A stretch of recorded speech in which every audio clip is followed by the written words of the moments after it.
السلام عليكم ورحمة الله وبركاته. ازيكم يا جماعة؟ عاملين ايه؟ وحشتوني جدا جدا. النهاردة ان شاء الله هنعمل مع بعض دي لفة قمر الدين. هقسمها نصين، نص هعمل بيه عصير قمر الدين بالجزر، والنص التاني هعمل بيه مهلبية. يلا بينا نجهزهم مع بعض. هبتدي بقى افتح لفة قمر الدين. طبعا قمر الدين اللي هو النوع كويس بيبان من ريحته، بتبقى ريحته مشمش كده وريحته بتبقى جميله جدا. هبتدي اقسمها نصين. هنا معايا مقص، هي بتبقى ايه فيها طبقتين على بعض، بس انا هقسمها بالمقص كده بالنص. وانا مش حاطاه في التلاجة، لما تحطيه في التلاجة بيبقى صعب عليكي ان انت ايه تقطعيه او تقسميه. انا حاطاه بره التلاجة، طبعا ده عندي من رمضان، قلت هعمل منه عصير واعمل منه مهلبيه. الولاد طبعا بتحب ايه في الصيف تشرب عصاير سوائل، تاكل حاجات مسكره. طبعا انا هحط معاه جزر. ابتدي اجيب حاجه، ابتدي اقطعه بقى قطع كده صغيره معايا. طبعا عصير الجزر مفيد جدا، يعني انا هعمل قمر الدين واحط عليه كمان جزر عشان ايه نستفيد بالفيتامينات اللي في الجزر.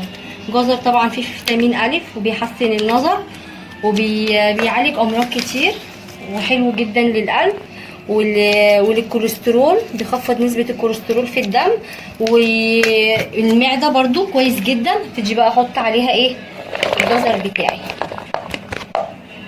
احط عليهم ميه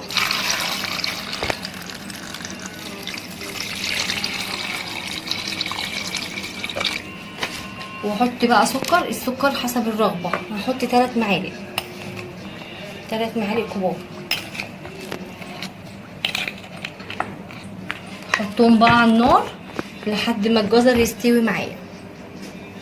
ده النص التاني بقى من قمر الدين. هجيب برضو هقطعه كده قطع بالمقص او بايدك زي ما تحبي، عشان اعمل بيه المهلبيه بتاعت قمر الدين او المشمشيه.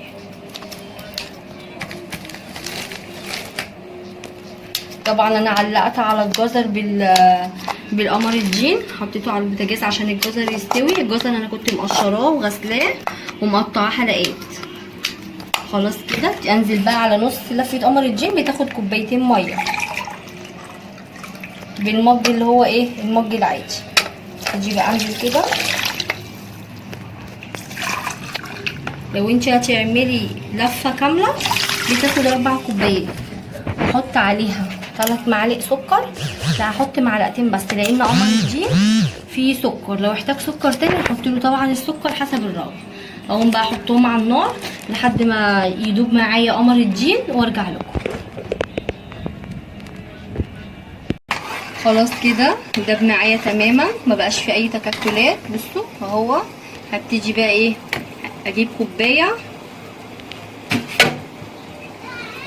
كوبايه احط فيها 3 معالق كبار نشا. دي معلقه 2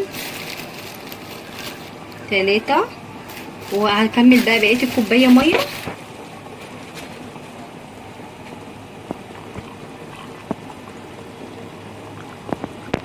ادوبهم بقى كويس قوي.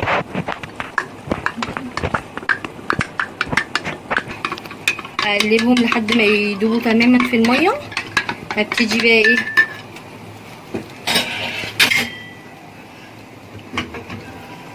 ايه تقلب وتنزل بالنشا بالراحه. تقلب وتنزل بالنشا.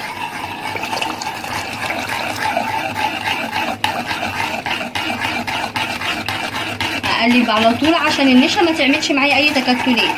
تقلب وتنزل بالنشا. تيجي بقى انزل عليهم كيس فانيليا، اقعد اقلبها على طول ورا بعض علشان ايه ما تعملش تكتلات معايا.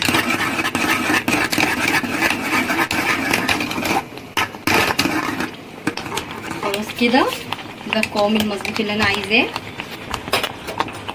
بصوا قوامها تقلت معايا هي وبقت تمام كده. فضيتهم بقى في الاطباق. هبتدي بقى ازينهم معايا جوز الهند. تيجي بقى رشرش عليهم كده. حسب بقى الحاجه اللي انت ايه بتحبيها وامكانياتك، حسب الحاجه اللي موجوده عندك. انا بحط الحاجات اللي ايه اللي ولادي بيحبوها وفي نفس الوقت متوفره عندي. شويه زبيب، عندك فستق بقى حطي الحاجه اللي انت ايه بتحبيها.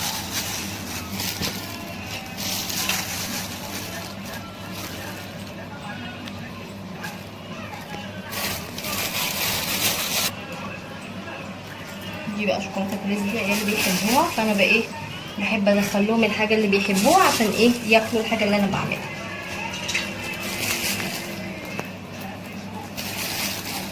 كده خلاص بقت المهلبيه جاهزه معايا. نكمل بقى العسل.